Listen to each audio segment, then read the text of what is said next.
Nação Santista, como vocês estão? O Santos estressou vocês hoje? Hoje não. Meu nome é Gabriel Zupo, do canal Sincero Santos. Não se esqueça de se inscrever aqui no canal, curtir e compartilhar o vídeo e hypar também o vídeo. E se você tiver Instagram, seguir a página do canal, @SinceroSantos.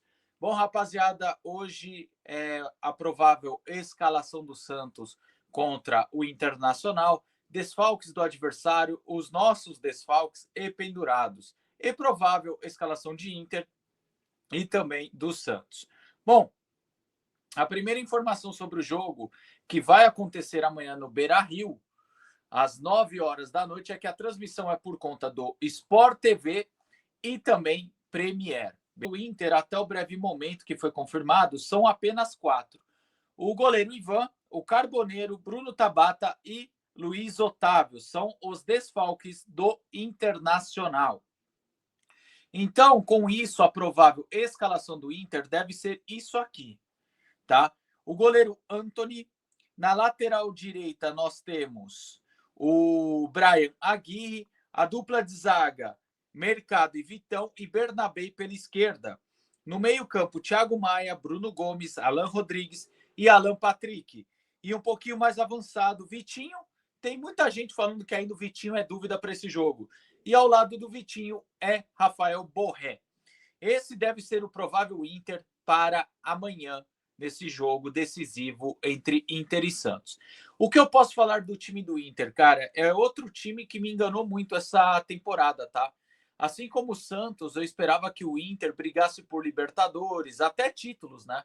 Porque o Inter manteve a base do time do ano passado, que foi bem, com o Roger Machado, manteve o treinador, mas no fim acabou indo para o mesmo buraco que a gente, né? O Inter está um pouco mais perto de se afastar desse pesadelo do que a gente, né?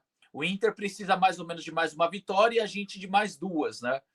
Mas, enfim, o que eu posso falar de ponto forte e fraco do Inter? Pelo que eu notei naquela partida contra o Ceará, mesmo com um homem a mais, o que o Inter tem aí que pode ser um ponto forte? Os laterais são laterais ofensivos, tá? São laterais que participam bastante ali no apoio e tem uma característica mais ofensiva, de construção. Aparecem bem no ataque, são jogadores que ajudam bastante. Outra coisa, bola parada e jogo aéreo. Gabriel Mercado e Vitão, na parte ofensiva ali, vão muito bem nessa questão do jogo aéreo. E são jogadores muito fortes. E agora, um jogador que o Santos não pode dar o mínimo de espaço é o Alan Patrick. O mínimo de espaço que você der para o Alan Patrick, ele cria a jogada de gol. Ou faz o gol, né? O Alan Patrick chuta bem de longe, é um cara que tem muita criatividade e é muito bom de bola. Outro jogador que também me preocupa, na real, os dois atacantes do Inter me preocupam.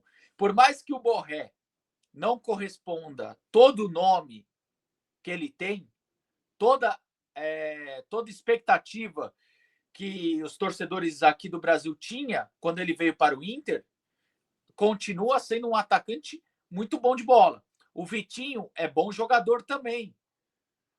Então, acho que esse trio de ataque do Inter é o tipo do trio que você não pode dar um mínimo de espaço. Se eu recordar do jogo do primeiro turno que o Inter ganha, as duas vezes que o Santos deu uma liberdade para o Alan Patrick, saiu as jogadas dos gols do Internacional. Então, assim, é a transição rápida, é evitar que o Alan Patrick tenha espaço, evitar uma falta desnecessária ali perto da área, para evitar o jogo aéreo e tomar cuidado com a subida dos laterais. Agora, os dois laterais do Inter que eu vi são laterais que falham muito na parte defensiva. E a bola aérea defensiva do Inter também é um Deus nos acuda. Por mais que o Vitão e o Mercado na parte ofensiva ajudam, na hora de defender, o Inter falha bastante. O Inter está com o goleiro Antony, que me pareceu um pouco sem ritmo ali contra o Ceará. E eu percebi que o Inter tem muitos problemas para criar jogadas se ela não passar no pé do Alan Patrick. Ela quem, Gabriel? A bola. Então, se a bola não passar no pé do Alan Patrick, o Inter não consegue criar. Agora, um jogador que a gente tem que prestar um pouquinho de atenção, que que eu vou falar aqui para vocês, é o Thiago Maia, ex-Santos, que a gente sabe que, apesar de ser volante, é um cara que tem esse costume de pisar na área e oferecer risco, né? Eu já estava esquecendo desse detalhe. Então, o Santos tem que se aproveitar dessas falhas defensivas do Inter, um goleiro que ainda me parece inseguro, não consigo falar que é ruim e nem que é bom, só me parece inseguro, mas acredito que é um goleiro reserva, por isso que tem essa insegurança, beleza? Mas o que eu tenho para falar do Inter é isso daí, tá bom? Bom, vamos para as informações do Santos, começando com os desfalques, né? Que são dois.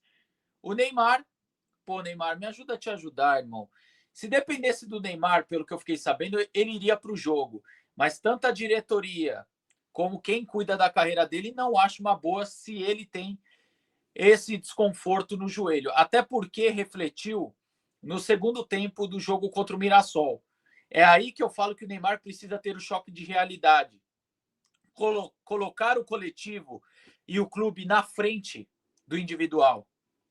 Porque quem estava no estádio percebeu que ele não estava conseguindo correr bem com essa dor no joelho.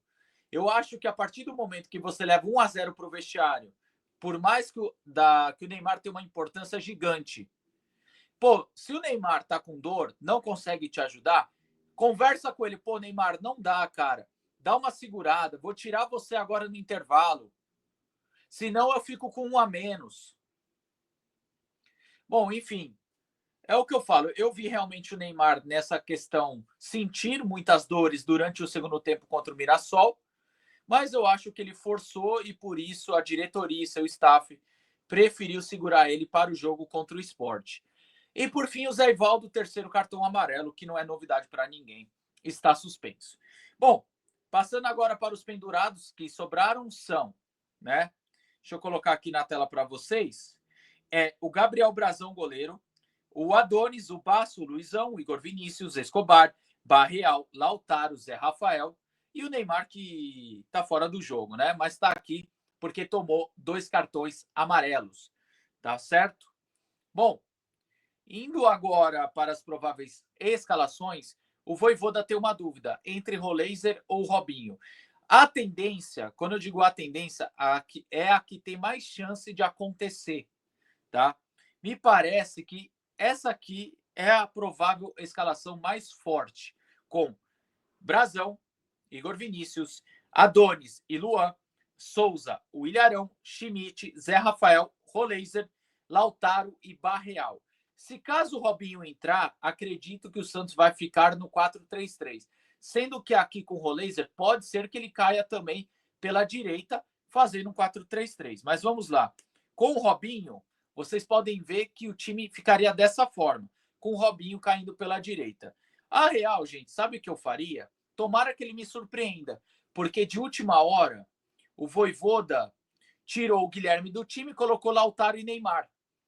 Eu gostaria que ele me surpreendesse fazendo o seguinte.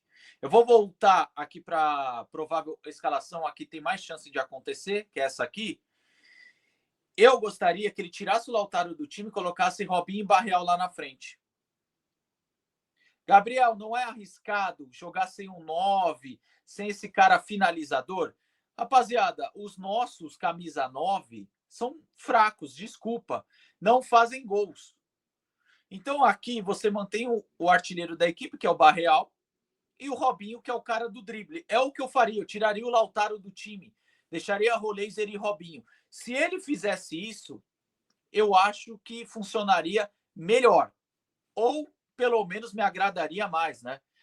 Porque você tira o Lautaro, que não te agrega nada, ele até ajuda, é esforçado.